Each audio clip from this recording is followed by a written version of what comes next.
Hello, ladies and gentlemen. Welcome to another episode of the Jimnasium podcast with me, XFL Jim, your host, your main XFL man, joined as always by my illustrious, lovely co-host, Chase Lupine Fiasco Sessoms. How are you doing, my man? And my coat is shiny too because I'd be getting all them essential oils I'd be needing. Yeah, man, I'm doing good. I just took a nice little post 3 o'clock game pre primetime game nap. So I'm ready to party. That is what we are about here. We're about partying. We're about college football. We're about NFL. We're about all the crazy shit going on in the motherfucking world of sports, specifically football. Man, what a fucking crazy weekend it was. Yeah, there was a lot. There was a whole lot going on through college football. That is for certain.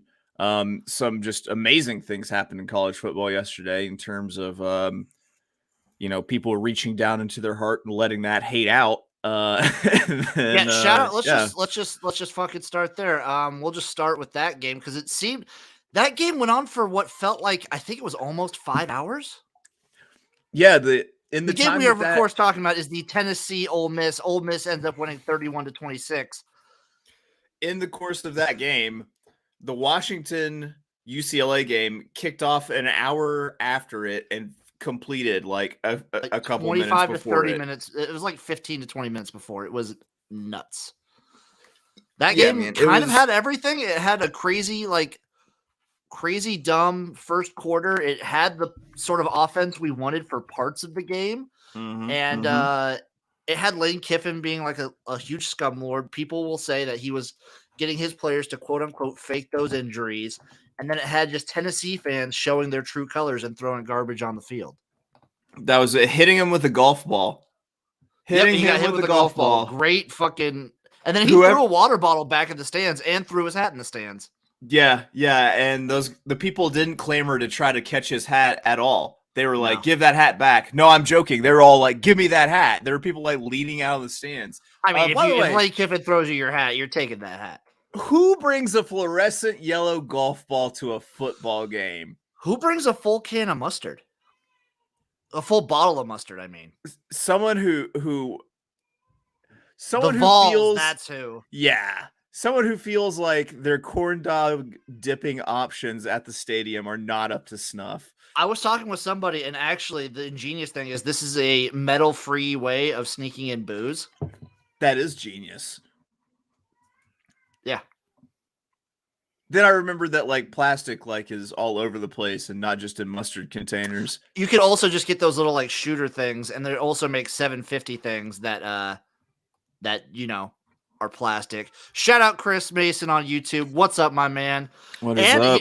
So Chris was in here commenting before we jump into college football full-heartedly. My man Chris was in. He's got a take right here. The USFL championship game. It should be called the Bourbon Bowl, and I'm all for it. Why not? Mud Dogs win the Bourbon Bowl. Exactly. Mud Dogs win the Bourbon Bowl. Yeah. You know why? Nuts with it. It's because they didn't. I can't remember the line from the movie anymore. What does Dan Fouts say? Oh, damn it. I don't remember. God. It's been okay. So, a little bit of USFL take or whatever. It's starting next year, so be hyped for that. We're going to be diving headfirst into the USFL once the NFL season ends in February. But I'm excited. The only news I have right now is that they're doing a hub city situation. Okay. They're just doing all the games, all the teams in one city. I don't hate it for starting out. I mean, it's basically what the Spring League did, and these are the same people that ran the Spring League. I think the only reason I'm opposed to it is anytime I think of hub city, I think of sitting in DFW or the Atlanta airport for multiple hours, just because that's my most extensive experience with hubs. You get your crazy flashbacks back to just sitting in an airport all day. Yeah. I do that really well. I'm awesome at that. My main takeaway. So back to college football. My main takeaway from Ole Miss, Tennessee. Lane Kiffin and Ole Miss specifically, they never really play a boring game. It doesn't seem like they do. it. No, there's always something that's happening. I mean, with Ole Miss, I mean, they're constantly going to be scoring points. They're never not scoring points, and that's always exciting. With Tennessee, I mean, there's a reason why people just like to slow down to look at car wrecks, or why people enjoy seeing just like things burning on the side of the highway. It's because there's a little bit of just like people like to see bad things happen to other people. That's why it's always fun to watch Tennessee. I can see your take on Tennessee. As a Nebraska fan, I always feel bad for Tennessee because I feel like we have this sort of camaraderie that we were both good. We have this history, and now we've just been so bad for so long. There's kind of like, I know that feel. That's fair. But also, Tennessee fans are also super annoying. Yeah, they just. I feel like Nebraska fans have come to terms a little bit with who they are now, whereas Tennessee is still living that delusion that they still got Peyton Manning. They're still a Peyton Manning away from going all the way or something. He didn't even go all the way. He didn't even win a national championship. He did not. They waited till after he left. I'm just saying. Yeah. If you're a Tennessee fan and you think you're really relevant, I've got a lot of news for you. Let's take the time machine back. I mean, we'll get to the. Might as well just fucking jump to my misery right now. Chris Mason right here. Cornhuskers O-line sucks. Yes, Chris. The Nebraska Cornhuskers offensive line is terrible. Let's just jump to that game right now. Oh, jeez, Louise. Where are you at, Minnesota? I'm trying Minnesota to 30, Nebraska 23. Brutal game from start to finish. I am of the opinion that you should get a bingo board if you're a Nebraska fan, because Nebraska will always find a new way to lose a game in a heartbreaking fashion. Did kicking have anything to do with this one? Actually, no. A little bit he did. So he makes a 50-yarder. Amazing. Misses a PAT. And then misses another short field goal. There's no excuse for missing a PAT in college football. I am giving him a little bit of slack, and just this tiniest bit, because he is dealing with like a hip injury, which as a kicker, I can't imagine that makes it easier. It just boggles my mind that he keeps making, because he made a 50-yarder against Oklahoma too. He keeps making these super long field goals, but from like 30 yards inwards, it's almost a coin flip. That's like being a world-renowned physicist who like shits in his own pants every day. You know what I mean? Like he do the really hard stuff, but just like the simple, like he's just, like, I can't make breakfast, but I could do brain surgery like a motherfucker. Yeah. Like I'm sort of like proud of you, and I'm also sort of embarrassed by you right now. I'm not really going to chalk this up to the kicker as much as I am going to chalk this up to the offensive and defensive lines, because Nebraska, the entire game, was getting pushed around by Minnesota, especially the defensive line was just getting manhandled by Minnesota's boys up front. It was disgusting. We made Tanner Morgan look like a fucking Heisman candidate. It seems like the most successful teams in college football are all the people that have built their teams from the O-lines and D-lines out. It's like what they focus on first. That's what those first classes are. It's got to happen at Nebraska now, I guess. It's brutal. Adrian not looking the best. It sucks, but I'm not going to take anything away from him, because when he has to make all of the plays happen, it's really rough. And this was a rough game. This is one that we needed to win, if I'm being honest. As a Nebraska fan, this is one that as a program, you need to win this game. Whether convincingly or not, you need to win it, because guess what? In order to make even a bowl game now, you have to win 3 of Wisconsin, Ohio State, Purdue, and Iowa. Oh, they'll win all 4 of those. I'll cream in my pants if they do. And I am still staying of the opinion that if Scott Frost doesn't make a bowl game this year, I'm not saying he's out. I am saying he is on the hottest seat in the country. Oh, I think he'll be gone. He'll be gone. He very well could be. If they don't make a bowl game, he very well could be gone. I could see it. I would be okay with him staying one more year on the hot seat, but he's probably gone. I even think 6-6 in a bowl game, and he could be gone. If they win a bowl game, and like if they show improvement and are beating Iowa, the worst thing from this game to me, and the worst thing was the post game conference and everything. Motherfuckers. It was coaches and players were just like, they just weren't motivated. We weren't like motivated. And my question to that is how? How are you not motivated when the entire season's on the line still? Like, you're playing Minnesota. Guess what? Scott Frost is 1-4 against Minnesota. Right. Guess what? This is a divisional opponent. You win this game, you're on a track to still win the division. You're playing for a bowl game. What the fuck are you not motivated for? Listen, if motivation is an issue, then I'm gonna go back to Coaching. I'm gonna go back to the suggestion that I made yesterday for who to hire, and that's Newt Rockne. I think you got to get Newt Rockne. Have you ever heard him talk? They recorded his pregame speeches on like records and sold them places. I'm gonna duck down under here and plug in my laptop before I forget, and it goes dead. So keep talking. I'll still be here. My worry for Nebraska is looking for like a coaching candidate in this environment when you're gonna have USC and LSU with their pick of the litter. I hate it. I hate having to be like maybe the fourth or like the third or fourth best option for a coach. It's rough. 2 words for you on who to hire: Ed Orgeron. Oh, just bounce him to Nebraska. You know what would be hilarious if USC hired him? It's called doing a dirty Pelini. Oof. I mean, if he can get us back to 9 wins, fuck it. Yeah. So I have this image in my head of the last day of Coach O's tenure at LSU.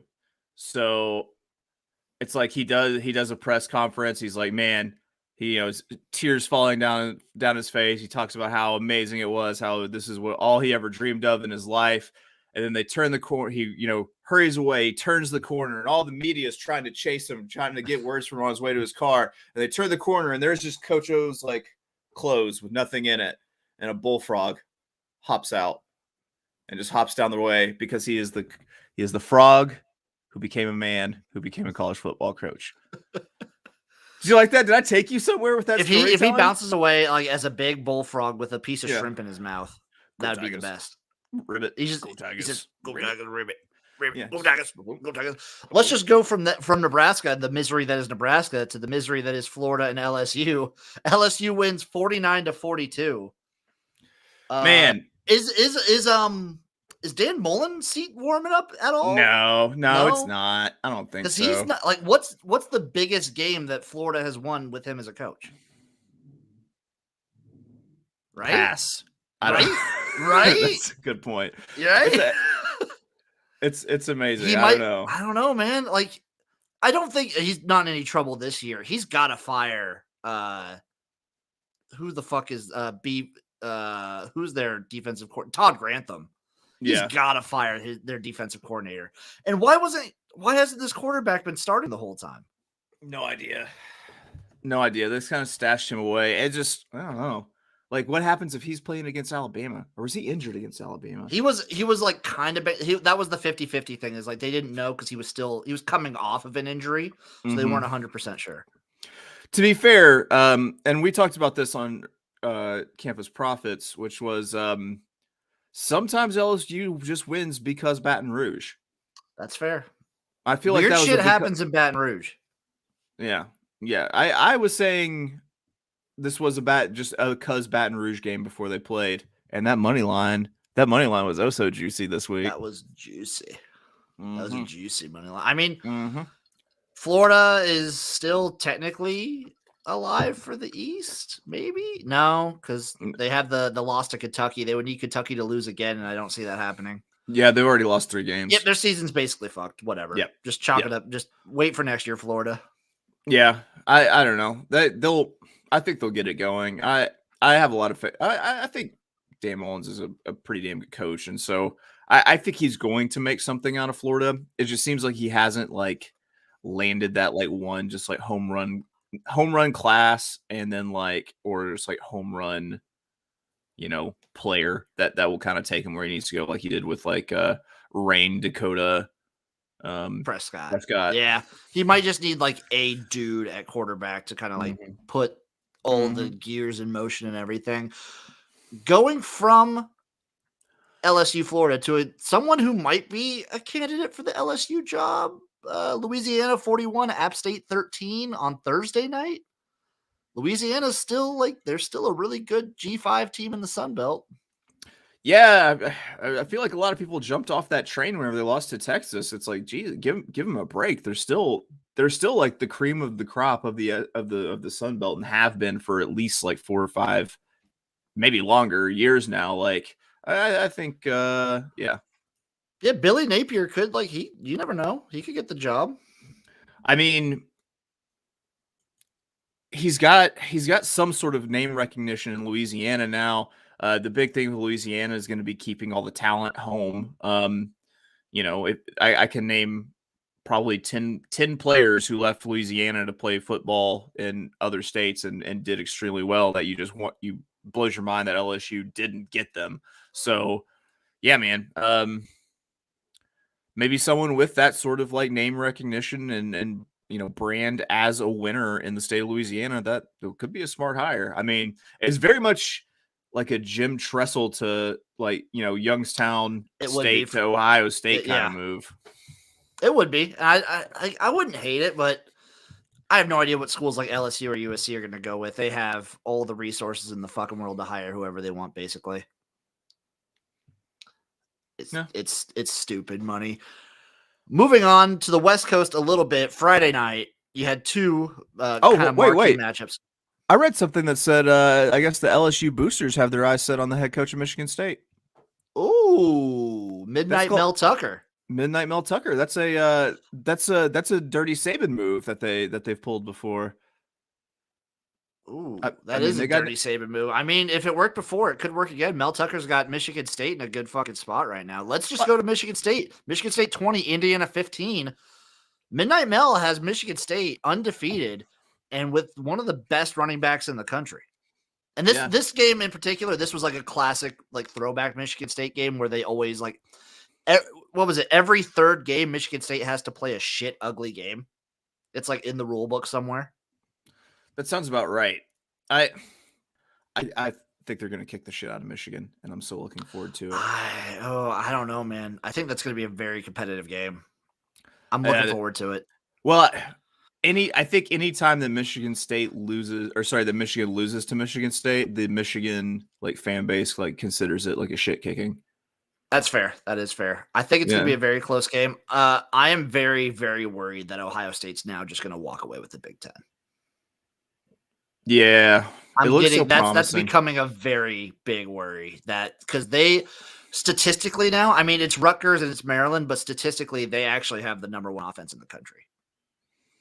Yeah, I feel like this might be the reason that people are getting cancer at an alarming rate. I don't want to put that all in Ohio State, but I feel like it could be a strong. I think Ohio State football could be the reason. Oh my god, is this going to be? This is the only playoff talk I'm going to do this whole fucking episode. Is this another year where everyone forgets about Ohio State? They come in at the end and just fucking not shit kick everybody. Ohio State fans are so fucking annoying that how does anyone ever just forget about Ohio State? They just don't let you do it because we want to.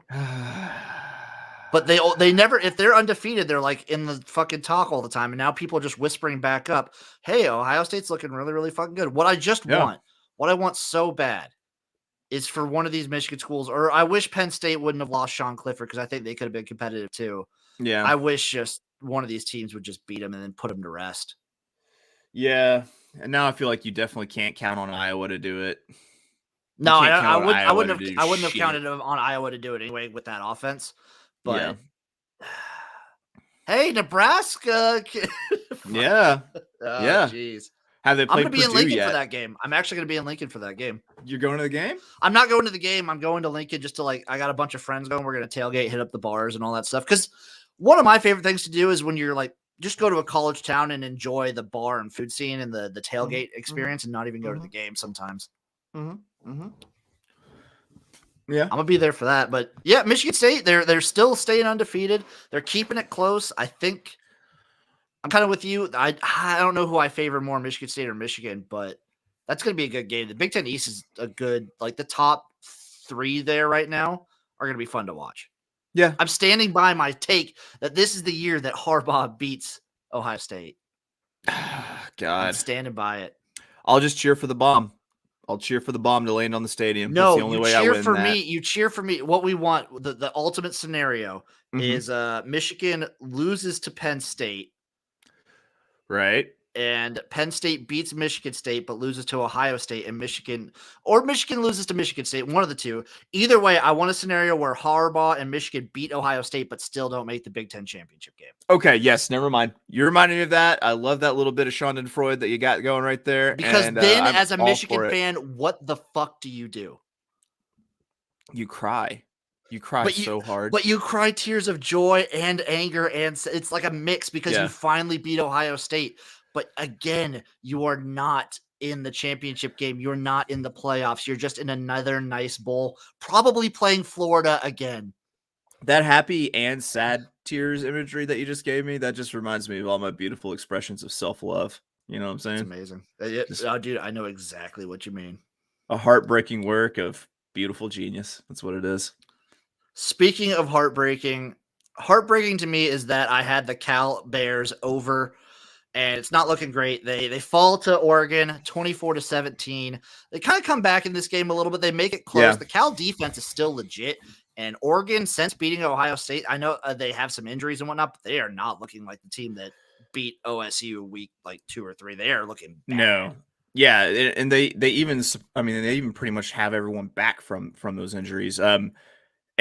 It took a lot for them to put away a Cal team at home, I believe. Even like that's you shouldn't have that problem at home. Of course, you also have to factor in that it was a weird weeknight game. Just weird things happen in weeknight games. I don't know what it is. I don't know. I guess it's just like you're off your routine.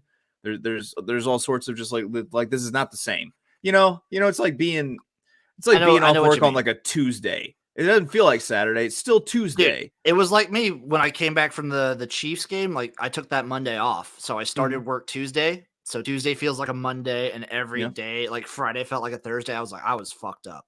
Yeah. Yeah. It'll do it. It was fucking me up. The other top 25 game happening that night, San Diego State Aztecs versus the San Jose State Spartans. This is the closest I feel like the Spartans are going to get to a win. I guess 2020 was a fluke. You were right. Chase. I'm giving you props. You were right. Yeah. Nick Starkel turns everything he touches to shit. Yes, he does. It's called the reverse Midas. No gold, just poo. Just poo. All you're left with is just poo with fingerprints in it when you have Nick Starkel playing. It's true. I'm actually sad because I was rooting for San Jose State, but maybe after he leaves, they'll actually get a bump. So maybe maybe next year San Jose State. Maybe next year San Diego State is quietly undefeated. It happened in Arkansas. Once Nick Starkel goes away, you instantly start getting better. It's funny how that fucking works. Yeah, if I were the CEO of a company, I would just kind of like hire. I would, if we were having like a bad quarter or something, I would hire Nick Starkel and then fire him, and then I'd see my Q4 profits just go through the roof. I would probably say that San Diego State is the second quietest undefeated team in the country. If it weren't for one other team that I shout out all the time, but no one else seems to be shouting out. Meep, by the way. Meep. Oh my God, they're just meeping all over the place. Speaking of which, UTSA 45, Rice 0. So. Yeah, I was watching it. It was an epic meeping. Like they hit Rice with the anvil. They painted a tunnel on the side of the cliff. There was the bombs because a Roadrunner somehow gets explosives like easily at some point, which I think that needs to be investigated. That should be investigated if we're talking about things. I mean, I hope we're listening, the government. But yeah, they're just meeping all over people, just meeping on faces, Rank UTSA. That's all I got to say. Rank them, UTSA. You cowards. Rank them to fucking day. Just don't get meeped on. Just don't get meeped on. Hey, what's up, Jenna? Also, shout out Jenna. Good evening. And then before we jump into our next college football team, Chris actually has a question for us. Oh, he's asking Jenna who her favorite CFL team is. Everyone knows our favorite CFL team, the Rough Riders. Yeah, because what do they do? What do? They stop. They stop, drop.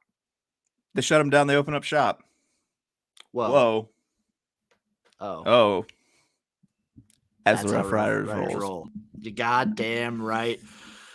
Texas A&M 35, Missouri 14. This was a prime letdown spot for A&M, but Missouri is just that much worse. They're so bad. Yeah. Whenever Missouri let North Texas back into the game to cover last week, I was like, oh man, this Missouri team is way worse than I even thought. So They are bad. Texas Especially A&M, okay, go ahead. Texas A&M is flying a little bit higher right now. I think that the kid that they got playing quarterback has figured out a little bit. I think he's turning it on. He's definitely turning it on for this part of the season. And I think they also kind of forgot about the running game for a little bit, and they started running that one kid that they got at running back pretty hard, and he's talented. So he's a fucking good running back. And as someone who projected Missouri very highly at the start of this year, I just have to say I was wrong. I'll take that L. I'll gladly be wrong about Missouri being good. I'll be glad about that all fucking year. As someone who projected them to be very bad, I'm not going to take the W because it was all out of spite. Zero analysis went into it. I respect that. I respect that coming from you. Oklahoma State 32, Texas 24. Texas does it again. They go into half leading. They come out of the game losing. It's a beautiful thing to see. Oklahoma State, you're the good one. Oh, man. Yeah. God, thank you, Oklahoma State. Man, like, I will say that this win wasn't quite as sweet because Mike Gundy doesn't have the mullet anymore. Yeah, it would be way better if he had the mullet. That just kind of says like he pulled up in this party in his Camaro and he's here to drink beer and kick ass and he's almost out of beer, you know? Texas. They're 4-3 right now. And I think their over-under was 8.5, if I remember right. Yeah. Under. I'm feeling pretty good about the under. I'm feeling pretty good about the under. Here's the rest of Texas' schedule. They got Baylor next week. They got Baylor coming up. Not an easy game. I don't know, man. I don't know. Not an easy game. They got Iowa State after that. And guess what? Iowa State is secretly actually getting to be good again. They are coming. Not an easy game. For the Big 12. Dude, they're still alive for the Big 12. Sound the sirens. Sound the sirens. It's a cyclone warning. Do you hear that? Hey. And also, November 13th, Texas. How funny would it be if on November 13th, Texas, in Sarkisian's first year, loses to Kansas? That would It'd be the best. It'd be the best. It makes me feel warm inside. You just made me just giggle like it's like, oh man, who was that? Like from Ron Swanson from Parks and Rec. Like that you just brought something out of me. Like you gave Ron Swanson a puzzle there. I didn't know I could giggle like that. You're goddamn right. That's enough Texas talk, and Texas sucks. Go Oklahoma State. Winning with defense. Hey, winning with defense, and they're just doing the Oklahoma State thing. Just like it's late August. You don't think about Oklahoma State. You blink. It's mid-October, and they're a top 10 team. Yeah. And then sadly, they get blown out in Bedlam usually, but I think it could be very competitive this year. I think that's going to be a good game. Man, it's going to end up where Oklahoma State is my only hope to beat Oklahoma before the playoff, isn't it? It very well might be. Yeah. Yeah. Okay. I'm fine with that. I mean, I'll hang my hat on that. I will hang my hat on that. Actually, I think Oklahoma, they still have to play Baylor. Still pretty sure. Yeah, they have to play Baylor. So they have to play Baylor, Iowa State, and Oklahoma State. Back to back to back. Okay. Two of those are on the road. So they got Baylor and Oklahoma State on the road, Iowa State at home. That's not an easy stretch to end the season. Well, here's the problem, Jim, is that I think that Oklahoma is vulnerable in every single game that they play, and they keep making me look like a real asshole. That's fair. I mean, with the new quarterback, their offense seems to be doing way better. Their defense, weirdly, with the new quarterback is doing better too. Let's just go to that game. Oklahoma 52, TCU 31. TCU doesn't have a defense. It's just that's how they're playing this year. Is it time for Gary Patterson to think about retiring? Maybe. I mean, it's possible. Like when they came to the Big 12, they were like on top of the world, living it up. Defense, and then they had those Trayvon Boykin days where they were just like the high-flying offense of the conference, just killing it. And It's then almost since then, it's just kind of middling. Yeah, it's almost like moving to the bigger conference is just like one of the worst decisions like TCU's ever made. Like, could they have just stayed in the Mountain West and just stomped ass every year and just been okay?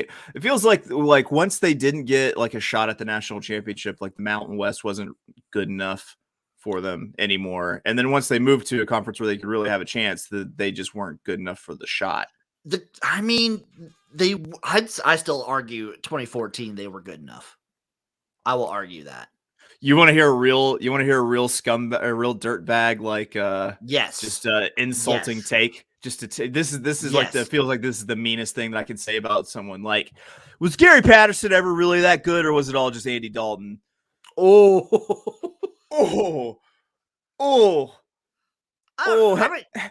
Hated to say it. Hate to say that about anyone, but Trayvon Boykin was a fucking good college quarterback.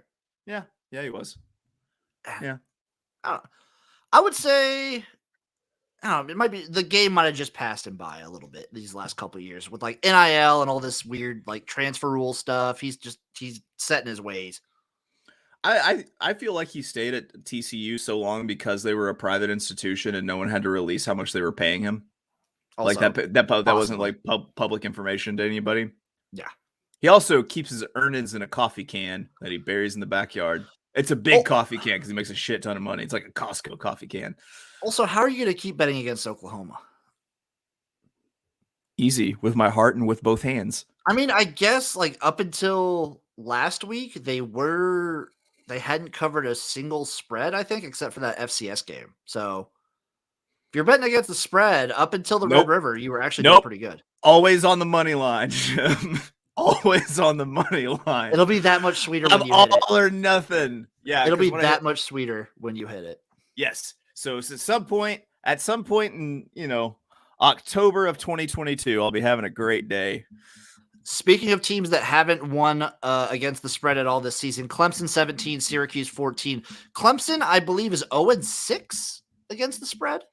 Mm-hmm. When are they going to start adjusting these lines to actually adjust for Clemson being a mediocre team? Man, I just don't know. I mean,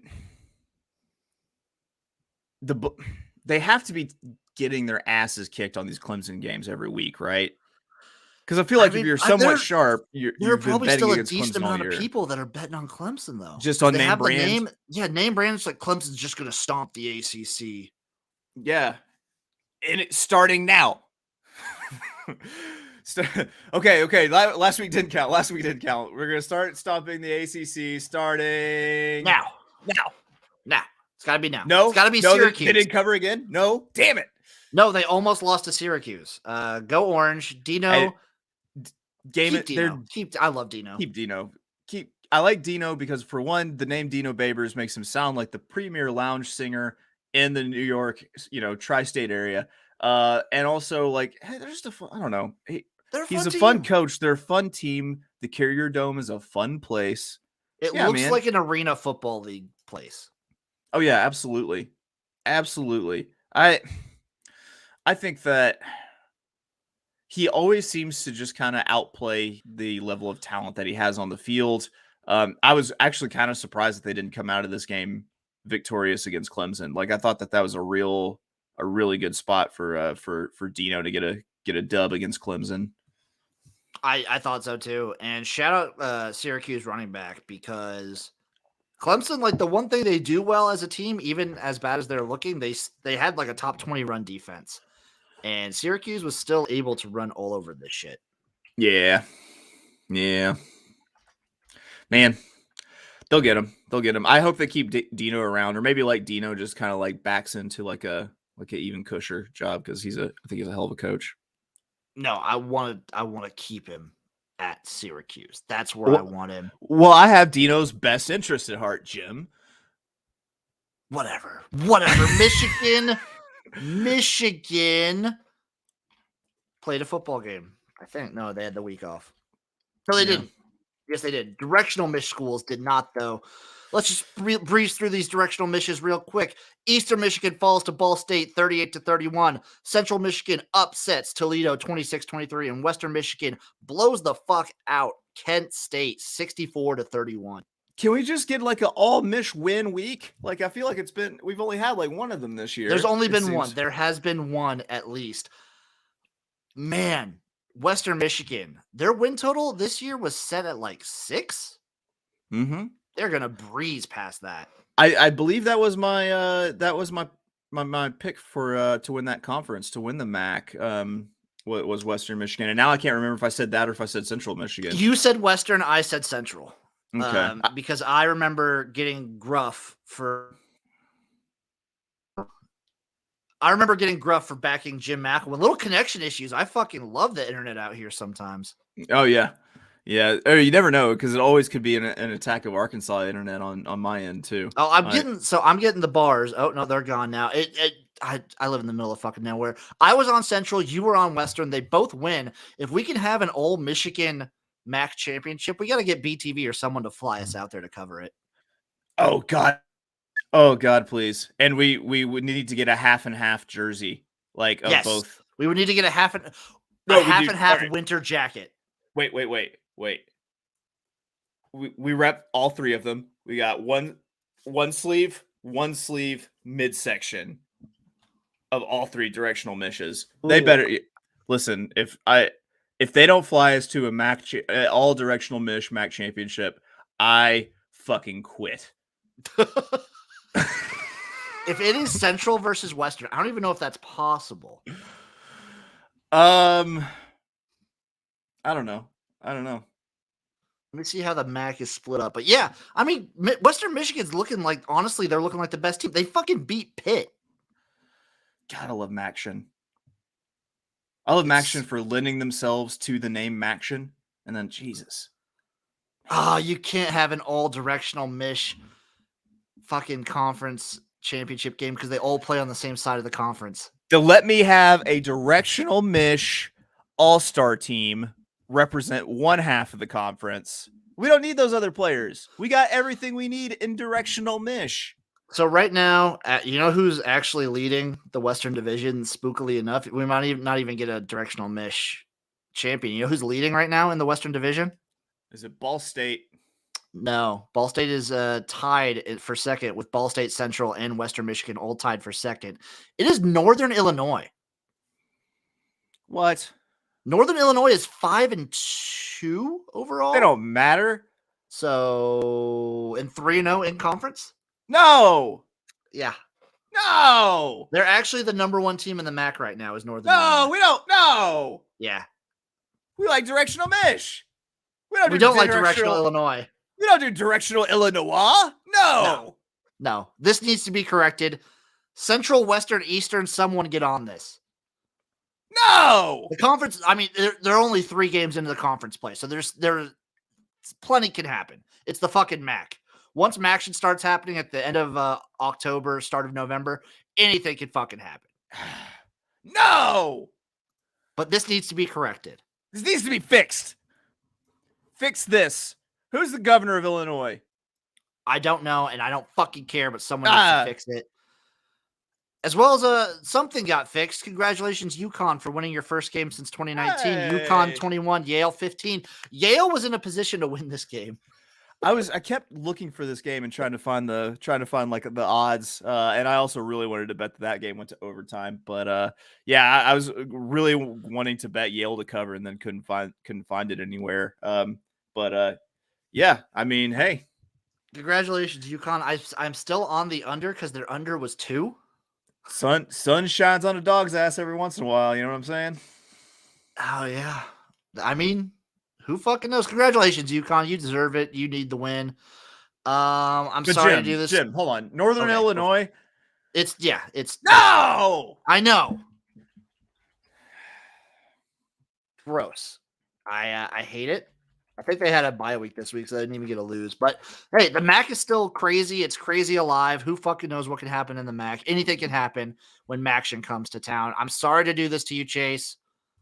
Auburn 38, Arkansas 23. What happened? We had to beat the refs too. I know. Again, you had to beat the refs. Yeah, it's amazing. It is amazing.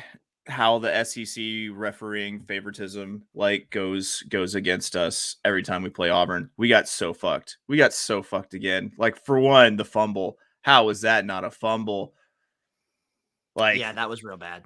Yeah, and I don't know. It's like I don't know. I have no explanation. I have no explanation for how we lost that game. We should have won it.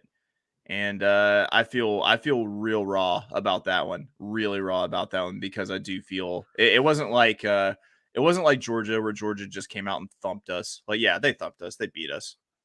It wasn't like Ole Miss, where like that was back and forth all the way, and like you guys were in a position to win it, and it felt fair. Like, it felt like you would take a shot, they would take a shot. It was just teams throwing haymakers, and whoever got the last punch. Man, it was like the fight at the end of every Rocky movie, just like it was just a slugfest. And but this one, like, I feel like we outplayed them. Yeah, I feel like we outplayed them. Like, I for some reason, we just got fucked, man. Like, and it's that I've had that like crazy raw feeling of like we've just been fucked by SEC referees before. Like, it specifically with Auburn too. Specifically with Auburn, there have been Florida games also where we just handily beat Florida, and they've gotten us with something, and like those are the ones that make you real angry, because you can tell when the SEC like has an agenda, and that we are on the wrong side of that agenda. It's pretty rough. That's all that you really need to say. You guys are kind of.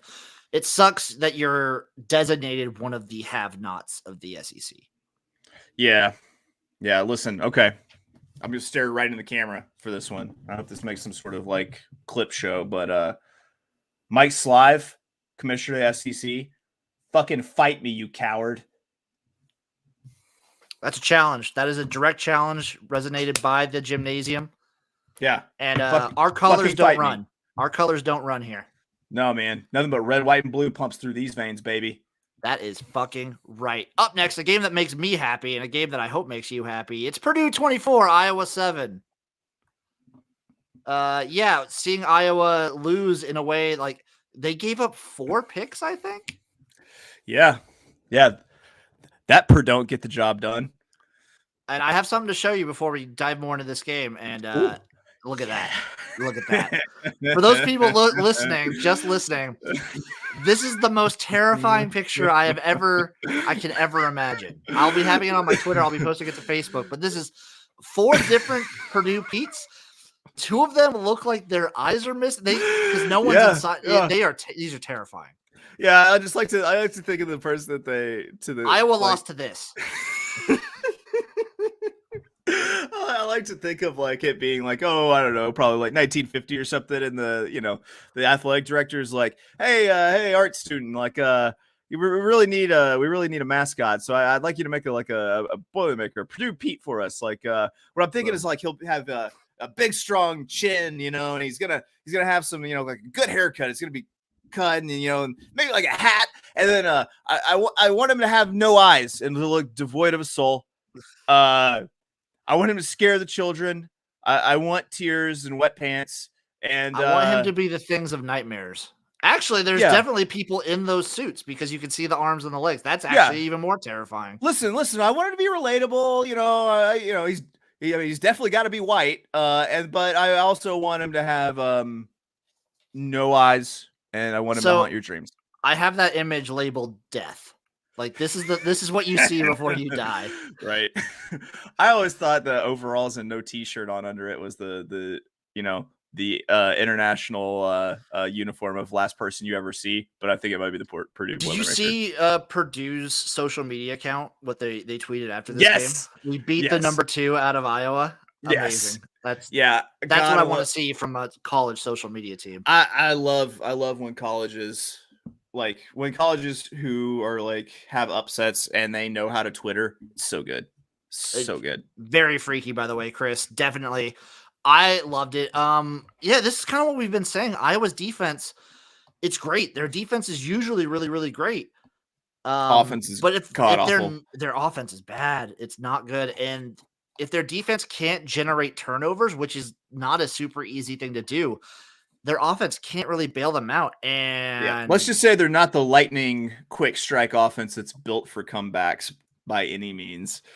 Also, I'm pretty sure Purdue is like made to A, beat Iowa, and B, beat number 2 teams. That's what they Purdue.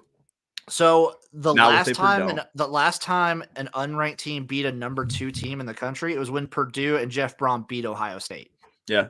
I'm having fun with this because I realized just now that Purdue has gotten old to you, but I'm still going to keep doing it. No, I'm not going to even acknowledge it. I still like Purdue. I don't hate it like other people do. I like elaborating onto it going, stop doing that. Let's actually take a look at the rankings. I haven't looked at the AP top poll. You want to see? You want to take a guess who? I mean, Who's you can probably already guess what. Guess the top 10. Number 1. So number 1 is going to be Georgia. Correct. Number 2, Oklahoma. wrong. It's Cincinnati. Oh, hey, yeah, good. AP. Good for them. Number 3. Number 3 is going to be Oklahoma. Correct. Number 4. Alabama. Correct. Number 5. We talked about them kind of sneaking under the radar, and I'm disgusted with them. And they're probably Oklahoma State. No, Ohio State. Ohio State. Yeah, sorry. Number 6. Oklahoma State. No, Michigan. Okay. Number 7. Oklahoma State. No, Penn State. Oklahoma State's actually kind of underrated here. Cowards. It's kind of disrespectful. All of them. Number 9. Oklahoma State. I mean, 8 was Oklahoma State. They can't be 2? They're not good enough to be 2 teams? They are not good enough to be 2 different ranked teams. The Oklahoma State second team is not on here, unfortunately. It is Michigan State. Okay, I'll stop guessing Oklahoma State. Number 10. Oklahoma State. Yes. I mean, it's another O school. It's Oregon. Okay. Number 11. Say it. Say it. Say Oklahoma State.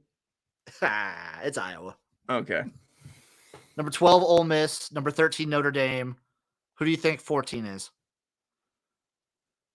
They're a bird. They're not the bird. They're not meat bird, but they are a bird. They're another fun school with a bird mascot and a colored field.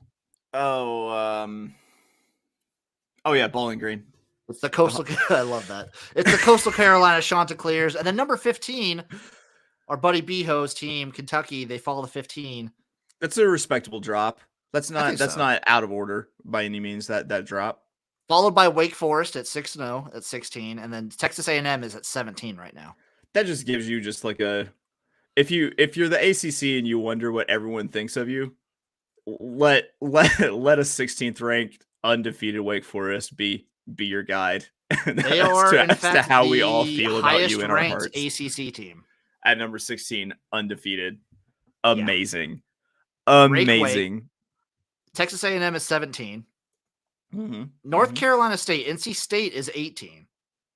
I like that team. They're scrappy. I like NC State too. They're a scrappy team. Number 19, disgusting. It's Auburn. Number 20, Baylor. Number 21, SMU. Number 22, San Diego State. Number 23, Pitt. Number 24, it's meat, motherfuckers. They're here. It's the UTSA Roadrunners. Criminally underrated. They are actually way higher in my ranking. But yeah, I actually respect undefeated teams. Number 25, it's the Purdue Boilermakers. Coaching for his job. Coaching for his job, and he's going to get it. Scott Frost is also coaching for his job, by the way, and it's not looking fantastic. Oh, fucking boy. Let's just go right into it. Georgia 30, Kentucky 13.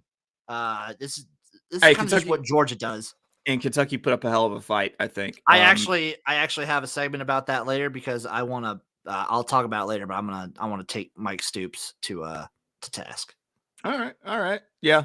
Oh, I know why. Yeah. I mean, they got out there and tried. They tried real hard. They scored points, which has been very, very, very hard to do. Yeah, they put up the best offensive bout against Georgia of any team. So congrats on that, Kentucky. I could still very easily see Kentucky going like 11-1.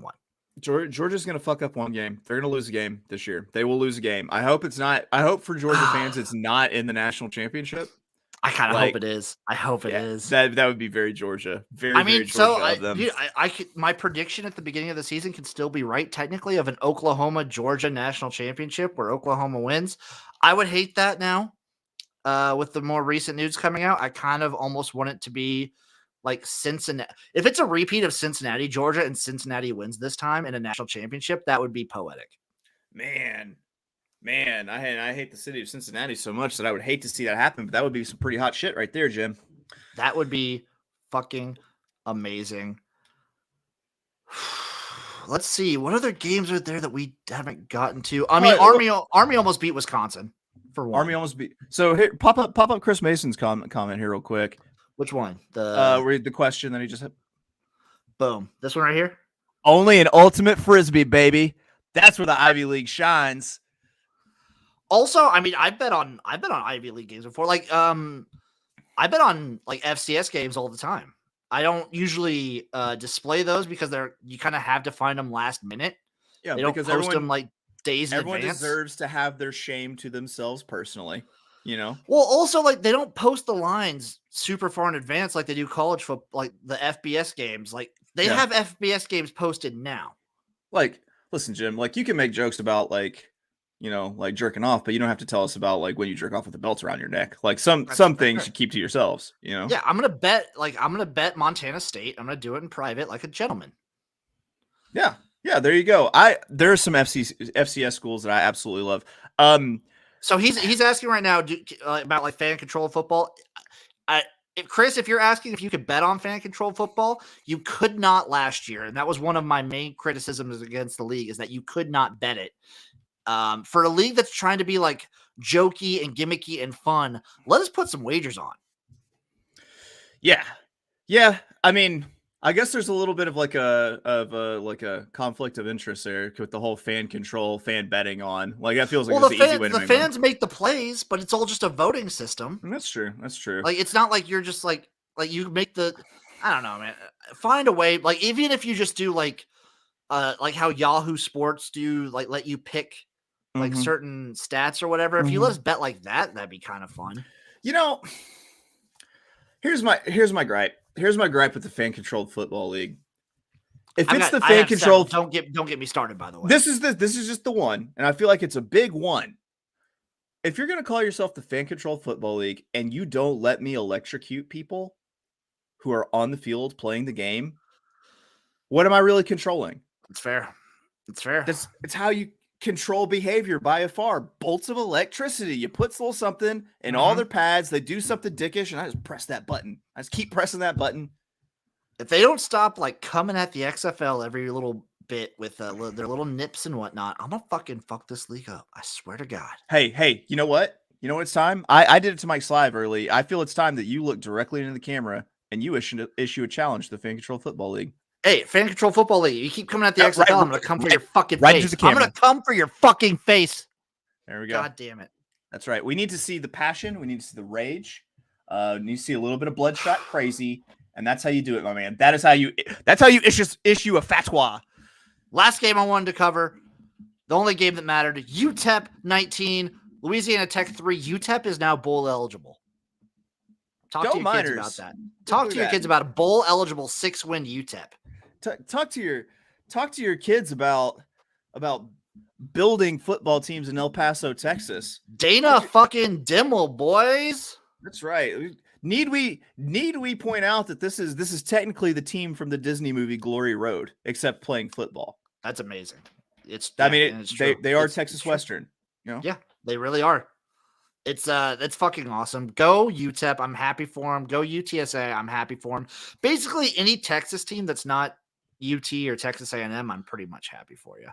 I love UTEP because they gave Mike Price a job after the whole paid for the strip club with his University of Alabama credit card scandal. Like it didn't even get to coach a game. Like it's like, hey, UTEP will still take you. Damn right, they fucking will. God bless him for it. Let's go on to NFL, go through these games real fucking quick. The Sunday night game is going on at the moment, and I kind of want to check out on that. Are you watching it right now? No, I can probably try to turn it on behind me, but I just need to see some quick stats.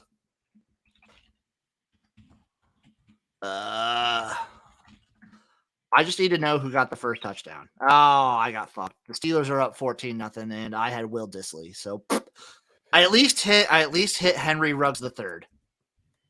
Yeah, he had a good game. I left him out of one lineup today in favor of Josh Gordon. I'm a fucking clown. A clown of a fantasy football owner. I did that last week. It's hard not to fall for Josh Gordon. I'll give you a pass on that one. You know, it was funny because I made fun of you for playing him last week, and I was like, now I'm going to play him this week, and I'm going to look super smart versus Jim. And then I just repeated our mistakes. Running through these real quick. The Buccaneers 28, Eagles 22. Jalen Hurts is good. The Garage does not learn from history. No, we don't. It repeats its mistakes. If the Garage is anything, it is pound its head into a wall.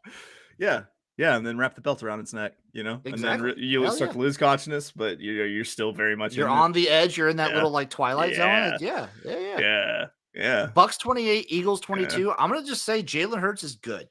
Like he's Jalen Hurts is. I think Jalen Hurts is good. I think this Eagles team is a little bit better than I actually gave them credit for going into the season. I'm really impressed with Jalen Hurts. I think they've got a decent enough defense. They're going to win a good couple of games. They're not going to win the NFC East. Dallas is going to walk away with it, but they're going to have a respectable showing. Which, you hate to say good for Philly fans because they're just such dicks about everything. But I mean, I like Jalen Hurts. I like the guy. Yeah, I like Jalen Hurts. And after the season that they had last year and the debacle that is Doug Peterson, like, okay, you deserve to have a little bit of an up year. Yep. Jacksonville 23, Miami 20 today in London. Burn this program and franchise to the ground and rebuild from the ashes. Honestly, Tua wasn't the problem.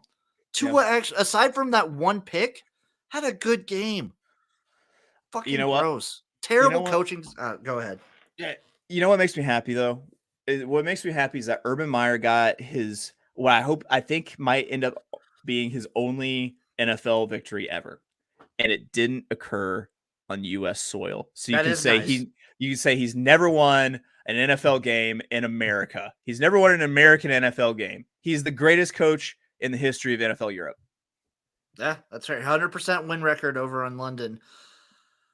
Man, I don't know about this Dolphins team. The O-line sucks, and the coaching decisions were just bad. It was a mystery. I don't understand. They did the same thing fucking Nebraska did. I'm going to talk about this later because I'm going to add Brian Flores to this list. They do the thing that pisses me off almost more than anything. You have a 4th and short, like a 1 or less, and what do? You put your quarterback in the shotgun and run it up the middle? You fucking mongoloids. What the fuck are you doing? Dude, I hate that play. I hate it so much when you just need a yard and you go into shotgun. You don't go under center. If you're gonna go to shotgun, then run an option play or run an outside play or run a screen go up the middle or run a pass.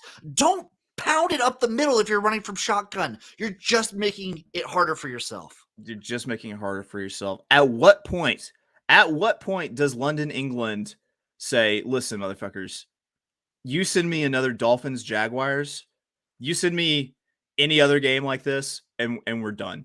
We're done as a city hosting football games. Give us some real teams, you sons of bitches. It's a rough spot for London because the Jags are almost the definitive home team there. So any game they get kind of has to be a Jags game. Should I issue a challenge to Roger Goodell in a bad British accent? Go for it. Oi, mate. You keep sending me all these fuck all teams with your Jaguars and your fucking you bollocks trash, you fucking bell end. Fight me. I like it. Jenna does have a good point. The Jaguar car, is it from England? I don't fucking know. Maybe it is. Oi, Jaguar. And luxury? I want to forget this game. I want to forget the Dolphins. I might not watch another Dolphins game for the rest of the year. Ravens 34, Chargers 6. I don't think anyone saw this one coming. Boy, I didn't. I'll tell you what. I was thinking about this earlier. You know what it is the kiss of death for an NFL team, Jim? For me to say I think you're the best team in the NFL. 2 weeks in a row I've done that to somebody. We'll see if I have that power tomorrow because I crowned the Buffalo Bills the best team in the NFL. So we'll see. I'm actually I'm on the Titans on Monday though. I'm on the Titans to win outright.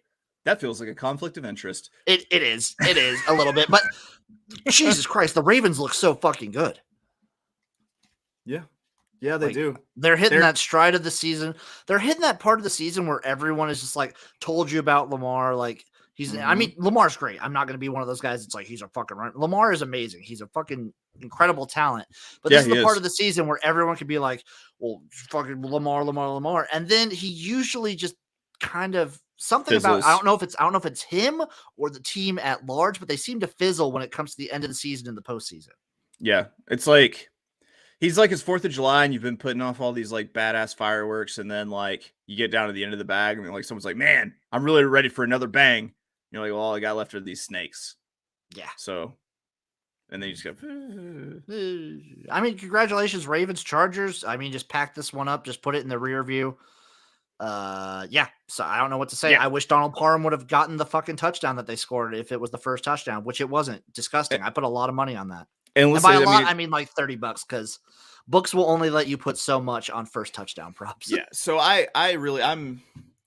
I'm really surprised at how they just kind of systematically dismantled the Chargers. I think the Chargers will rebound. I still think they got a good chance to complete, to win the AFC West and not have to play a wild card game. And I think the Ravens just managed to weather the storm of having like all of their good running backs step on a landmine within a span of like a week and losing them all for the season. And now they've filled in with pretty savvy, savvy veterans, some plucky guys like a Latavius Murray. I think they even got Le'Veon Bell now on that. He scored a touchdown today, I believe. On that roster. They do have him. Le'Veon Bell still got tricks. Also, guess what? Mark Andrews, the guy we were talking about on Fantasy Foreplay that Leo said was going to fucking shit the bed. 5 receptions, 68 yards, and a touchdown. So I don't know what the fuck he was smoking. He did that for the fighting ZJ Watts of our fantasy football league too. Like I don't know. Good, congratulations, Ravens. Vikings 34, Panthers 28. I should have fucking. It's a non-primetime game and it's Kirk Cousins. Of course he's gonna look like a fucking world beater. Yep. Let's go ahead. Let's get him penciled in for a 7:00 p.m. game so we can see the real Kirk Cousins. Yep. Packers 24, Bears 14. My favorite part about this game. Yeah, it's Aaron Rodgers owns the Bears game. Mm-hmm. And did you see the clips of him saying that he owns the Bears? Because that was awesome. Yeah, it's pretty good. I'm here for it. He just doesn't give any fucks anymore, and it's fucking great. I've actually done a 180 on Aaron Rodgers. I'm actually very much here for him not giving a fuck this season. Whoa. Actually, I'm gonna marry this back into some news that kind of broke this week that was related to those John Gruden emails. As people are going through these emails and everything, they had something that came out from Schefter that like without any context looks really bad. It looks really bad for Adam Schefter. That he basically in an email he said. Addressed Bruce Allen as Mr. Editor and said, tell me if you see any issues with that. So the Mr. Editor thing, that could have been a joke. Like it could have been Bruce Allen was just like, making, talking shit. And like, he was just verifying some quotes, but we don't know if he sent him the entire story. If he did, it's a really bad look. And then it made me think of the whole summer of Aaron Rodgers and, him saying that there was a lot of stuff that was being put out there that wasn't coming from him or his people, which meant that it had to be coming from the Packers. And Schefter broke a lot of that news. Like had a lot of those sources are saying, well, does that mean that he was just a mouthpiece for the Packers and just he very well could have been. He could have been. If that's the point. Yeah, I mean I'm glad I thought of that because I thought about that earlier this week and wanted to talk about it. Because that was tailoring a lot of people's opinions on Rodgers in the offseason. That's what it did for me because I was like, what a bitch. And it's like they just kind of it was like, is Schefter just essentially a tool of the NFL of NFL front offices of character assassination? He could be. And if he is, he needs to be fucking gone. If you have I guess that's the price you pay for being the breaking news guy. Yeah, I feel like that might have been this might be our best take that we've ever had. Like genuine. I feel like all the King's men, like the guys that took down Nixon. right now. Yeah, I mean, if that's God, true, fuck you, Schefter. We are a hard-hitting podcast. We are capital J. No, we're not. I'm not even. No. Journalism. No, we're journalists. We're journalists. Yeah, that's right. Bengals 34. We don't wash our hands. We're rolling past this one. Bengals 34, Lions 11. Jared Goff sucks, and I'm upset. This game deserved a tie, and the Bengals look good. I don't know, man. God, probably Dan Campbell. He's all out of tears after last week. Now he has anger. Did you see? He's like, Jared Goff needs to play better. He actually said that. Good. I'm glad they have someone who cares, because after last week, it happening again. He might have mentally checked out, but this dude he's the greatest professional wrestler to ever coach a football team. Yes, I mean, I'm rooting for this Lions team. I'm rooting for the fucking Bengals to win the AFC North. I want to see it. That'd be hilarious. That would be ultimate chaos. Colts 31, Texans 3. Man, I was on the Texans here as a upset spot, but I was on the Texans on the spread plus 11 is where I got them, and man, Carson Wentz. I guess he's coming into form a little bit. Maybe Carson Wentz plays best when he's broken. I think so. Like you have to find that that lever where it's like mostly broken, not all the way broken, and then he just dies. But if you can get that balance just right, give me the Colts. The problem earlier in the year was he sprained too many ankles. Like if he would have just sprained the one, he would have been just the right amount of broken to man. Yeah. We just need a personal tragedy, one sprained ankle, and 75% humidity. I feel like that's the recipe. I think that's a good recipe. Yeah. Rams 38, Giants 11. I feel like everyone saw this coming a mile away. The Giants are just so banged up right now. I'm not going to pound on Daniel Jones and the Lions and the Giants too much, but that's not. I mean, the Rams are great. The Giants are banged up, and they're not a good team. So I've been playing those Santa Anita pick'em prop games. Gino and I did that. Shout out Gino. Yeah, me and my boy Gino B, our boy Gino B did the show on that. And since today's one, since it was NFL, it was NFL heavy. And since they're out in California, it was definitely Rams heavy on the questions on the props. And this was a cool question, really cool question. It was, which is going to be higher? Is it going to be the number of points that the Rams score, or the highest win payout at Santa Anita today? So I said the Rams. I was like, okay. So I was like, they might put up like 50, and it's hard to hit a $50 horse, but I'll have to check and see how it came out. But I thought that was really cool. That's where you just say, cool story, bro. I know. I do like that. I like that one a lot. The Rams are just they're a fucking good team. They're really good. Yeah, they got blasted by the Cardinals, and they lost but they're a good team. They're a really good team. Yeah, it just turns out the Cardinals might be really fucking good. You know what? Let's try an experiment here. I'm gonna say the Arizona Cardinals is the best team in the NFL. Ooh, we shall see next week. Michael Bourne, what's up? What's up, Michael? Michael Bourne, 2 weeks in a row. Look at this guy. Talking NFL. Blessed. Hey, thanks everyone, by the way, for tuning in and watching us live. We love having you guys comment. Fucking love the live guys here. It makes the show that much better. This one hurts. Chiefs 31, Washington Football Team 13. Bad Heineke. Bad Heineke. And they just keep – all right, so they just keep follow – all right, why are we not betting everything that we own on first half money lines against the Chiefs every week? You know what? I'm going to start doing that next week. And if it falls, it's our fault. It's nobody's fault but us. Yeah, man. Hey, I'll live in that van with you, bro. Let's do it. I mean, it's the same principle as okay, so here it is. Everything I win betting Alabama first half spreads, I will put onto the Chiefs, whoever's playing the Chiefs first half money line. God. Oh, that's just highly erotic. That's what that is. That's awesome. I love it. Let's do that. Let's parlay just guaranteed greatness straight into apathy. I love it. Yes. I love it. Yes. That's I'm going to call that parlay the odd couple. Because you know the stat that Alabama first half spread has hit every game except Texas A&M. And fucking Kansas City just keeps going in the locker room, trailing Down. at half. Also, shout out Kansas City. This is actually the first spread you've covered all year. Way to go. Way to go, guys. Okay. I mean, it's rough. I was rooting for my boy Heineke, and it's just they weren't having it. They were just off sync, it felt like. I've just become like a sneaky, not really. I'm not gonna say like full blown fandom of the Washington football teams, but like I'm a fan. I'm a fan of the Washington football teams. I'm just a fan of XFL players, so like, I'm on Heineke, and I really like Scary Terry. It's just like anyone with a great nickname like that, I'm gonna be fucking cheered for you. And I mean, same thing that I get with Jamar Chase. Same thing I get with anyone named Chase, like Chase Young. Yeah, like I love cheering for people who have my name. I love just cheering my name. I just like forget that I'm cheering for you. I just yell my name over and over again. I can very much respect that. Cardinals 37.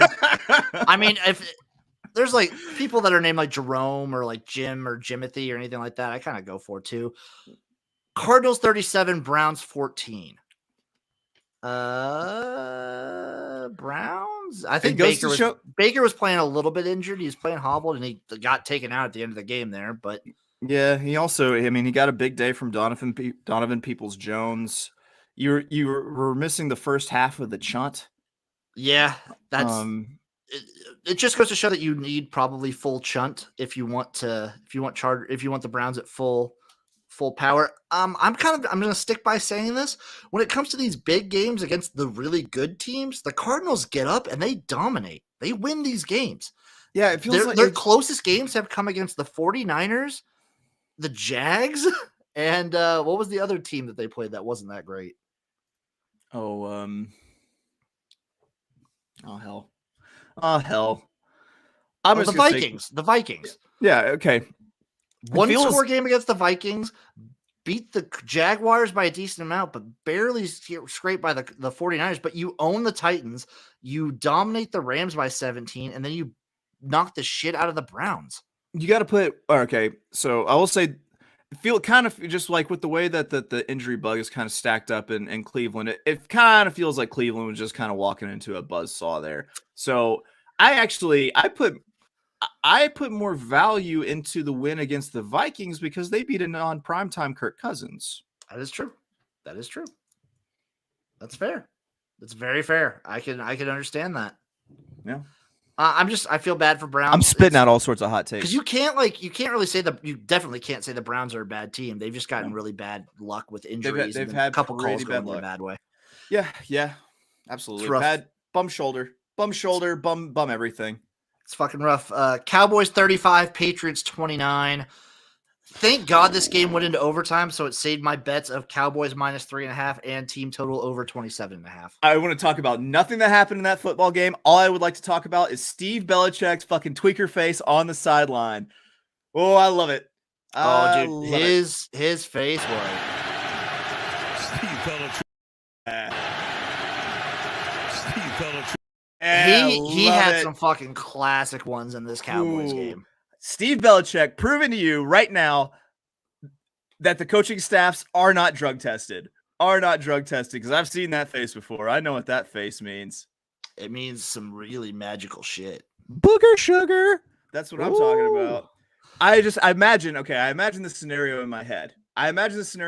Jim, where the maintenance guy who works for the Patriots walks into Steve's dad's office, Bill, and he's like, "Hey, Bill, got a quick question for you. Why'd Stevie want a diaper changing station put in his office? Also, seems like someone keeps smoking Camel Crushes in the locker room. I keep smelling them. It's just like yeah. It's also Bill Belichick looked like he had a spirited bum fight this week before the game. Hey, Dad, who are you talking to? Hey, Steve. Listen, man. We gotta make sure that we're prepped. We're on to Cincinnati next week, and just could you wipe your nose, Steve? Oh, sorry. Yeah. Stop moving your jaw like that. Also, it's a dead giveaway. Listen, I came up in the '80s. I came up coaching Lawrence Taylor. Steve, take that out of your gums and put this dip in right now. Right. See, the thing is, Bill Belichick is a pro. Like, he coached Lawrence Taylor. He knows how to, like, perform at a high level on cocaine. You don't get to that level of coaching without being able to manage people's drug addictions. Right.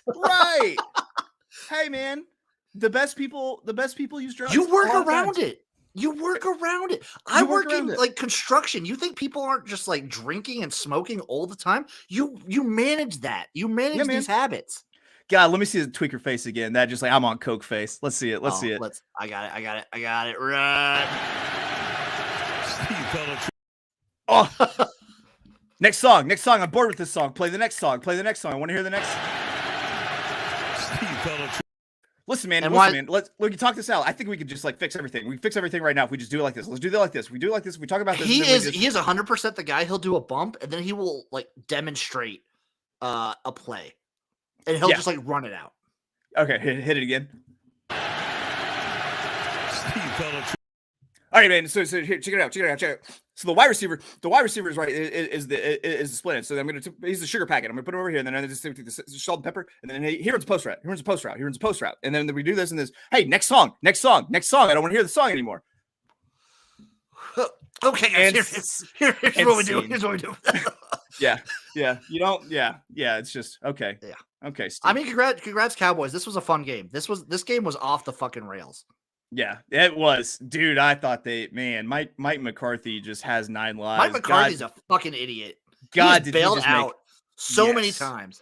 Trayvon a luckier man than Mike McCarthy. He had Aaron Rodgers win him a Super Bowl, and now he has Kellen Moore calling the plays and having a great offense. Yeah. He's dude. got a little real there, huh? A little bit. Gone off the vape. Yeah, man.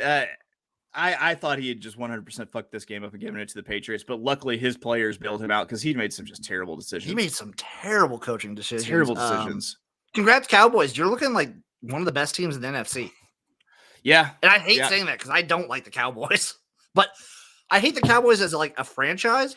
But they got some really likable players. These Cowboys team and the players, they are so fun to watch. First of all, I've been on CD Lamb forever. Love CeeDee Lamb. Trayvon Diggs. Oh, dude, he's the most all or nothing cornerback. Right. I love it, and that's the kind of player I love.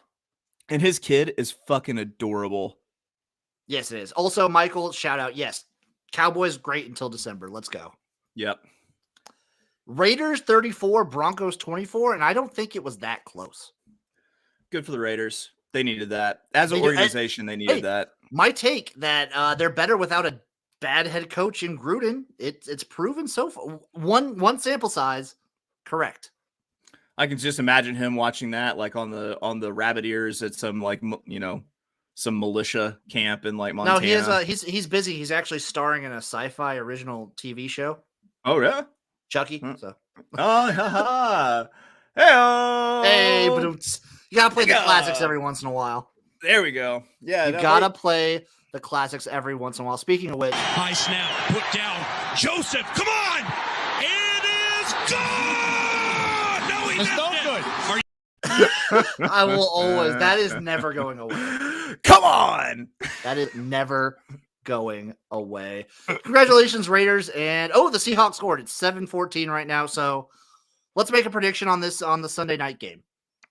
I think it's going to end up going. I think it's going to be Steelers. I'm going to go 31-7 Steelers. 31-7? How far into it are they? They're in the third quarter right now. Oh, they're in the third quarter? Okay, let's go 28-7. There's 9 minutes, and there's 9.5 minutes left to go in the third quarter. It's 7-14 right now. Steelers are up. 28-7. I'm going to go 24-13. I like how you were like, that is an outlandish number, and then I adjusted it by a field goal, and you're like, that's perfectly reasonable. No, it's fine. It's fine. I mean, I might go 17-10. Let's go that. Steelers 17-10. And that'll do it for the NFL. There's some we'll breeze through the CFL just a little bit. I want to talk just a quick little bit about the CFL. This is a quick week. Blue Bombers, they get the job done. The Canadian, I always want to call them the Canadians, but they're the Montreal Alouettes get it done. and Calgary stomps all over British Columbia. There we go. That I believe Calgary over BC was my play on Friday. Yeah, I was on BC on that one at home. I wish they would have gotten it done. Next week, you have 4 games. I kind of like how they do they do one on Friday and then all the rest on Saturday. So it's the Argos at the Alouettes, and I am all over. I fade the Argos when they leave Toronto. That's just my play. Man, Argos Alouettes just feels like is there any more classic rivalry game in all of sport? No, it is that's got to be right. It's it. That is it. Argos Alouettes. Here's Michael's take for the Sunday night game. 24-10 Steelers. I can see it. I can very much see that one. Math checks out. Math does check out. And that's really it for the CFL. Normally, I don't want to get I hate doing this. We're going to get real. We're going to kind of get like actual serious because there was a very depressing note in the XFL community. This is the only XFL news I'm going to go on. XFL News Hub. Josh Davis, sadly, he passed away a couple days ago. And this guy, he's been an alternate football league, like an XFL day one guy, old XFL. He's been spring league. This is a guy who's like championed for like players who just don't get a shot at the NFL or the CFL. I've talked with him a little bit. We didn't always see eye to eye, but man, I fucking respected him and I like the guy a lot. I have met few people who advocated for players and like cared about players and football as much as Josh. And it's sad that someone like him is gone from the community. It sucks. It fucking sucks. I am going to be linking on my Twitter and on the YouTube for this video and in the podcast notes. There is a donation for his family and the funeral processions and everything on Facebook. I'm going to be linking to that. So feel free to support them and help them out because anything helps. Here's the quote that Mike Mitchell used on the XFL News Hub site to describe this is probably the most fitting thing. This is a Joyner Lucas quote. "When I die, I'm going out as the underdog who never lost hope." That is the perfect definition of Josh, and the Jimnasium and the Garage as a whole sends our thoughts out to him and his family. It fucking sucks. We send our thoughts, and please send your donations. Send your donations to his family. Let's help out those people in their time of need. Exactly. I didn't want to start the show off on such a somber note, but it's appropriate, I feel, to end it on a serious note. Shout out him. Shout out the XFL. He got, if you were on Twitter all these last couple of days, you've seen like the XFL News Hub, XFL Newsroom, the Fan Control Football League shouted him out, the Spring League, and the XFL at large shouted him out too. It's like the whole community loved the guy. Yeah. Fucking fantastic. That is, I can't really, that's the only real XFL news going on. X League, there's not really a good way to transition from that. X League, we actually have some standings right now. Here are the standings as they sit. These are in Japanese, so I kind of just have to go by the team logos. I'm just going to do the top 5. So here are the top 5 for you. Number 1 is the Panasonic Impulse. Whoo! I mean, they're a good team. They're a real good team. Love that. Good for them. Number 2, the Fujitsu Frontiers. Everyone knows that they're like a top 3 team no matter what. Sure. They just switched last time. No, the Obix Seagulls are in 3, my team, my favorite team. The Obix Seagulls are in 3. Love them there. They dropped. It's rough. I need to double check and see the scores and who won and whatnot. It's kind of difficult to check the scores for these ones. Number 4, the Nojima Sajimahira. They're looking pretty decent. They're very up or down. Number 5. Who do you think the number 5 team in the X League is? The Tokyo Gas Creators. It is the Tokyo Gas Creators. Yes. They are an interesting team. Let's go fart bags. They do kind of like make these they do rank these. This is kind of like a power ranking where they take the X1 Super are ranked higher than the X1 area because guess what? The highest ranked X1 area, our Lixil Deers. Our Lixil Deers. They're ranked number 9. I could see them climbing a little bit more than that. But shout out the Gas Creators for being top 5. Good for you. That's a good fucking move. Absolutely. Last little bit. Do you have anything you want to say before I get into my segments? I have one that I just really, really want. here's a shout out to you, Chase. Your coach, he's basically the guy right now. Look at this. He wins the wet nap drip award because that is a drip right there. The fucking all red with the tie. Get this man a wet nap because he is just dripping in sauce. Look at that. Fucking Lord. I call that the Ace Rothstein before he was blown up in the parking lot of the Tangiers look. Like that's got that like old school Vegas drip. You know what I'm saying? It's so fucking good. Do you have any segments before I get into the this is what I'm calling the Who Does Jim Want to Fight This Week segment? I got nothing. Let's get into it. Scott Frost, I want to fucking fight you, and I'm going to just lump in Brian Flores for the same fucking reason. What the fuck are you guys doing? We talked about it earlier. What the fuck do you think you're doing running it up the middle on a 4th and 1 from the shotgun? Scott fucking I was watching the game with my dad, and as soon as we line up in the shotgun, we're 4th and 1 at the goal line to score a touchdown to go up, and like we would have put the game away. And we're just screaming like, why are you in the shotgun, you fucking idiot? You have an athletic quarterback. He just sneak it. Or just run it up the middle. Yeah. You have a running back in Yant designed for this kind of play. Just fucking go for it, you fucking idiot. Right. Yeah. God damn. So is the issue that like, okay, maybe you do everything out of the shotgun, and so you're not exactly comfortable taking a snap from center? But we run option plays from under center. We run other plays from under. I don't get it. I really just said that to stoke any more rage. Yeah, and if you're going to run it from the shotgun, run an outside swing play or run a fucking. I don't care if you do a pass play. If you're going to run it from the shotgun, run the fucking Wildcat. Yeah, run the Wildcat. Run up. If you're going to run a pass, I don't care if you pass the ball. If you're going to do something like that, just drop kick do it. A rouge. Fucking score. Damn it. All right. The other person I want to fight is Mike fucking Stoops.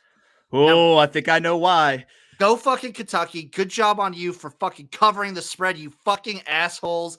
Marching down the field to make a bullshit backdoor touchdown. I respect a coach who has the spread in mind. Who knows? Yeah. I like that. If I'm a Kentucky fan, I'm happy with that. Yeah. But fuck you. There's like 2 seconds left and you call a timeout just so you can score a bullshit touchdown. Yeah. So he did that to me with ULM earlier in the year. Yeah. He's got a punchable face. Damn it. I mean, this must be why he's uglier than Bob Stoops, right? Because he's just like, he has such a punchable face and people kick the shit out of him as a kid because he would do annoying shit like this all the time. You fuck. God damn it. He's the kid that's like on the playground. You tag him and he's like, no, I'm not it. Yeah. Oh, I got super secret body armor on. Go fuck you. I want to fucking punch your Mike face. Stoops, I see you. Punch your face. I'm gonna fucking slap you. I'm gonna slap you. Open hand slap him. Yeah. That's right. Yeah. Hand slap you. Yeah. Do it open hand because it's love, discipline. Yep. Love, discipline. Exactly. Exactly. We're going to finish up what's going on in the garage. What's going on my side of the garage? There's some stuff brewing. I have my my fall seltzer review coming out this week. It should be coming out Tuesday. That'll be nice to see. The flavors are fantastic, actually. God, I'm so against this. It's a good pack. It's a good pack. I'll tell you right now. So you would like the apple one. The apple crisp is good. It's like that makes sense. That makes sense. That makes sense. I'll give you that. There are some other ones though. There's apple crisp. There is maple pear, which was the surprise of the pack in my opinion. I think it's like a great breakfast seltzer. Dude, It tastes like good maple syrup. It's awesome. God, no, but pear. You don't taste the pear at all. You do not taste the pear at all. So it's just like drinking bubbly maple syrup? It's like drinking light maple syrup. That sounds dope when I'm 5 years old, but as an adult, I don't want that. Imagine you're sitting at a Waffle House at 4 a.m. Yeah. And you get your breakfast. What do you want to drink with that breakfast? Yeah. A coffee. No. A cherry Coke. No, give me a maple pear seltzer. Then you had pumpkin spice. Oh. Which, to be fair, I could maybe have like one or two of, and then the flavor kind of is like a litall much. But Jenna's comment. Yeah, imagine it. Imagine it, Chase. Imagine it, Jim. This is all right. Ready? I'm gonna take you. Every time I do this, I want you in your mind to be taken to imagination land. Imagine a world, Jim, far beyond the mountains. A land delicious where breakfast seltzers. flavors are available all year round, all times The last of day. one, the last flavor, And all sorts of toasted alcohol. marshmallow. That Toasted also seems marshmallow. fucked up. It's because okay. It just Okay, so hear me out. Hear me out. Nope. It tastes more like coffee than marshmallow. So have But you that's had like those? just Have bubbles. you had? Because have you had, bubbles. That's why it's fucked up. Because Oh. bubbles. It's like having an iced coffee but bubbly. But I don't want that. I do. I live for that shit. I understand different strokes for different folks, Jim, but It's what we're fucking about here, man. All It's right, what we're man. fucking Okay. about. okay. You know what? You do you. You do you, buddy. You know what? I'm here. I'm here to support you. I'm here to support you in everything that you do. I'm here to do, and if it's about, okay, if you need bubbles, then you need bubbles, and I respect that. I also had a scary Halloween themed video planned out, but I realized I'm kind of planning it too late, and I do not have the time to film and edit that Yeah. in time for Halloween. I was just like, oh, I'll have time, and then I thought I was writing it down today and everything, and then I looked and I was like, oh, I would have to shoot and edit this because I'm on the road this next week, Right. so I would have to shoot and edit this in a weekend, and I'm like, I do not have the time or the willpower to do that.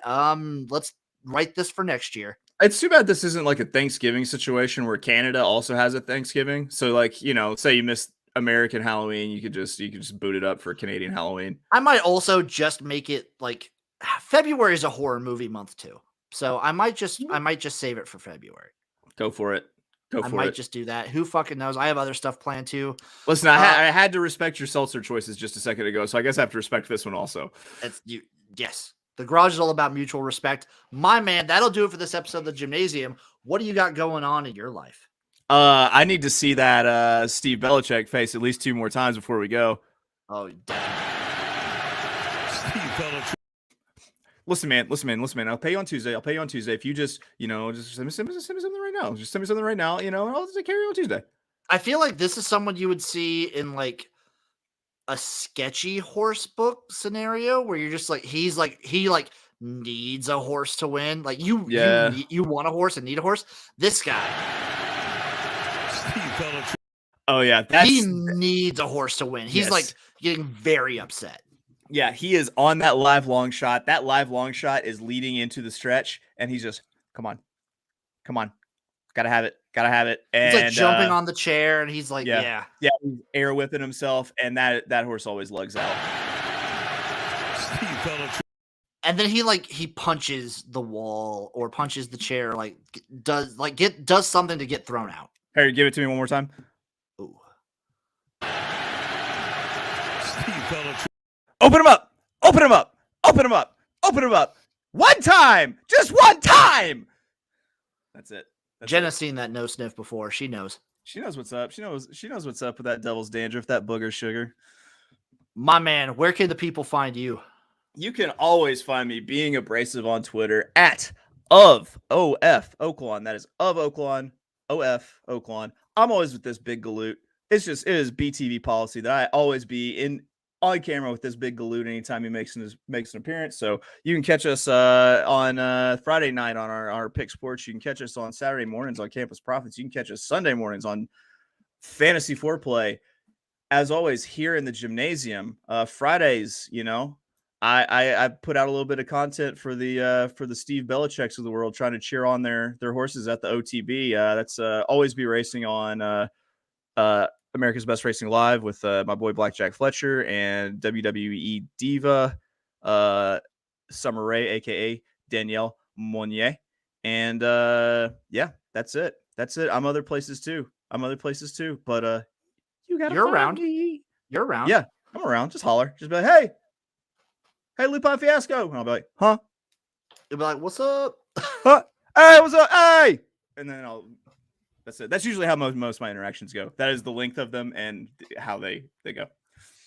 You guys know where to find me. I'm on Twitter way too fucking much at XFL Jim. I'm on Instagram at XFL Jim. I'm at TikTok at XFL Jim.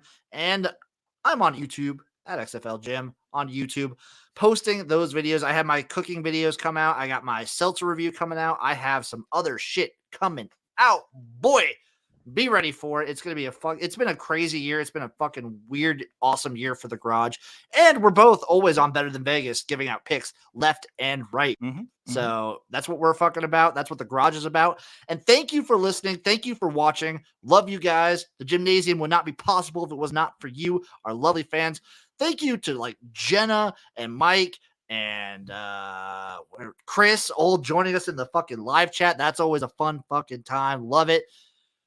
Follow us everywhere. You like subscribe to our podcast, Spotify, Apple Podcasts, Google Podcasts, wherever you can find a podcast, we will be there.